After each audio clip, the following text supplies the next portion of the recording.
Hey, what's going on everybody, and welcome to Fantasia, home of the Melodious. My name's Azallea, and today, gonna be bringing you guys another Melodious combo tutorial. Now, I know, it's been so long since I've made the last combo tutorial in general, but I figured there's no better time than now to start bringing this series back, especially because we had the release of Ostinato, and this card opens up so many potential plays for the Melodious archetype. So without any further ado, let's just jump right into this.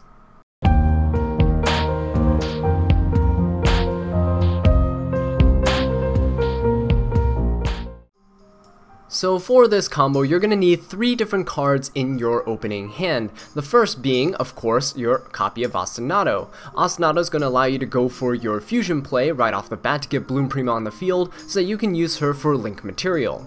The second card that you're going to need is a copy of Predaplant Orphis Scorpio. Now it's really important that you do have Scorpio and not just Brilliant Fusion in your hand, because you do need Scorpio in order to climb into some of your higher linked monsters. So that is definitely why you need Scorpio, because it puts Cobra on the field and that is an extra 2 bodies that you have to work with. And then the third card that you need is going to be a copy of Aleister the Invoker. Now keep in mind that Terraforming can search out Magical Meltdown, and Magical Meltdown can search out Aleister the Invoker, so technically you have 8 copies of him in your deck, so it's really easy to access him. And then the last card that you need in your opening hand is just any monster to discard off of your Scorpio, so that you can go ahead and summon your Cobra from your deck. So this fourth card really doesn't matter, as long as it's not a spell or trap. Okay, so in order to get started with this, we are of course going to start with a copy of Ostinato. We're going to activate it and fusion summon our Bloom Prima, the Melodious Choir, out from our extra deck. And the materials that we're going to send are going to, well, vary depending on what you run inside your main deck, but I run a copy of Chopina as my Maestra target, and the next card that I'm going to send is going to be a copy of Soprano. Now, it's really important to summon Soprano, or send Soprano here for the summon of Bloom Prima, because of the fact that she has a recovery effect, and it's going to come into play later on, giving you a few options to go for when you go into your link plays. Okay, so the next thing that we're going to do is normal summon our Predaplant Orphis Scorpio. Now, it doesn't really matter too much which zone you summon it into, but I like to put it under the Bloom Prima because you do need a monster right under the extra monster zone. I'll show you why in just a bit. So Predaplant Orphis Scorpio is going to activate its effect. You're going to discard whatever monster that you have in your hand that's not Aleister. Of course, if you have multiple Aleisters, feel free to do that, but not in this case. So Scorpio is going to activate, and we're going to summon a copy of Darlingtonia Cobra from our main deck. So we're just going to summon Cobra right here. Now, if you didn't summon Scorpio under the extra monster zone, then you need to summon Cobra under the extra monster zone. It's very important that you have something under there.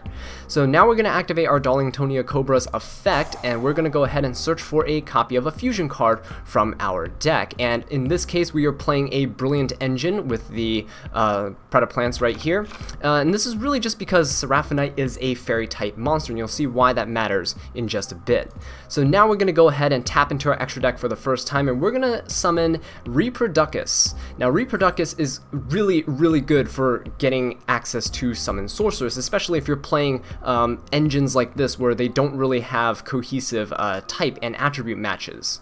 So what we're going to do is we're going to use Cobra and our Bloom Prima as material for this link summon, and we're going to put the Reproducus right above the Orphis Scorpio. It's very important because Reproducus can only change the attribute or the type of monsters that it points to. So right here it points up and down, and it points to the Scorpio so you can change its type. Now, Bloom Prima, when it's sent from the field to the graveyard after it was fusion summoned, you can activate her effect to recover a Melodious monster from your graveyard, which is fantastic. So whatever you sent to the graveyard with your Ostinato, you can actually add back, and that's one of the things I love about Bloom Prima and Ostinato's interactions. So I'm going to go ahead and activate the Bloom Prima and then add the Soprano from my graveyard back to my hand, because I can summon her out later and then go for some plays. Now the next thing I want to do is activate Reproducus, and he's going to actually just change the type of my Orphis Scorpio, and it's going to change it to a dinosaur. So Reproducus is already a Link 2 dinosaur monster. If I change the Scorpio into a dinosaur type, that gives me opportunity to climb into a Link 3, which gives me access to summon sorceress, and this card is so good for just helping you access so many different plays and creating such a big field. So I'm going to go ahead and send those 2 monsters to the graveyard to summon my Summon Sorceress. Now, I'm not going to activate Summon Sorceress effect. You actually want to keep all of your cards in your hand, right? That's surprising. So we're going to go ahead and activate our Brilliant Fusion now that we have link arrows, one to the bottom left, one to the bottom right. And we're going to summon a copy of Gem Knight Seraphonite from our extra deck. So what we're going to do is we're actually going to send a copy of Performance Trick Clown and a copy of Gem Knight Garnet from our deck to the graveyard, and I just like to summon Seraphonite in the far left zone. It really doesn't matter where you put her in this sequence as of right now. So now we're going to activate Performance Trick Clown's effect in the graveyard. I like to play Trick Clown because it gives me an extra body on my side of the field, and it's a level 4 monster, so it gives you access to rank 4s if you play those. So I'm going to go ahead and summon Performance Trick Clown in the far right zone right here, just so it's out of the way, and Summon Sorceress, you don't ever want to summon anything in this center zone right here, because Summon Sorceress needs its effect to activate, and it can only summon a monster from your deck to a zone that it points to. So the next thing we're going to do is activate our Summon Sorceress effect. We're going to target the copy of Gem Knight Seraphonite. Now, Gem Knight Seraphonite is a fairy type monster, so this allows us to summon any Melodious monster we want from our main deck. And in this case, I'm going to go ahead and summon out Cannon the Melodious Diva, just because she's a level 4 monster. So I'm going to not summon it to my opponent's side of the field, and I'll summon it to my own. So now we have a bunch of monsters on our side of the field, and Gem Knight Seraphonite grants us an additional normal summon. So in this case, if you didn't have Aleister at all, you actually don't really need him. You can summon your Soprano right here and then go for some fusion plays if you really wanted to, or just rank 4 with your Trick Clown and Cannon. That's always perfectly fine. But because we have the Aleister, we're actually going to go ahead and normal summon him. It doesn't matter which zone you summon him into, because we're going to go into a big link play in just a bit. So now, when you summon your Aleister, of course you search out a copy of Invocation. This allows you to go into so many different fusion plays. So the next thing we're going to do is summon a copy of Saryuja to our side of the field. Saryuja is so good because you get to just draw so many different cards and get access to so many different things. So we're going to go ahead and summon it using a copy of Trick Clown, our Cannon, our Summon Sorceress, and our Seraphonite. Now you're thinking, wow, are you crazy? You just threw away so many monsters for this Saryuja. But what we're going to do is we're just going to draw a bunch of stuff, and we're going to put everything else back into the deck. 3 upstarts, right? If only we had those. But anyway, so now that you have your Saryuja out and you put your Cannon into the graveyard, and this was the important thing, you do want Cannon in your graveyard so that you can get value out of your Soprano. What we're going to do is we're going to activate our Saryuja to summon this Soprano out from our hand, and because Soprano was special summoned, I can activate her effect to target a Cannon in the graveyard and add it back to my hand. Now, Cannon was summoned off of Summon Sorceress and has not used her own special summon effect, so that is huge. So I can actually potentially summon her out to my side of the field right now, which I'm just gonna go ahead and do right here. And this actually gives us access to another link summon, and here we can actually go for Aleister the Meltdown Invoker, or Aleister the Invoker of Madness. Now the reason why you want to go for it before you just go ahead and activate your Invocation is because Aleister actually allows you to go ahead and search another copy of Invocation, so you can go for an additional fusion summon on top of your first one, and that's very important. You're also getting value just by putting your Aleister in the graveyard, because Invocation can banish him from the graveyard in order to go for the fusion plays.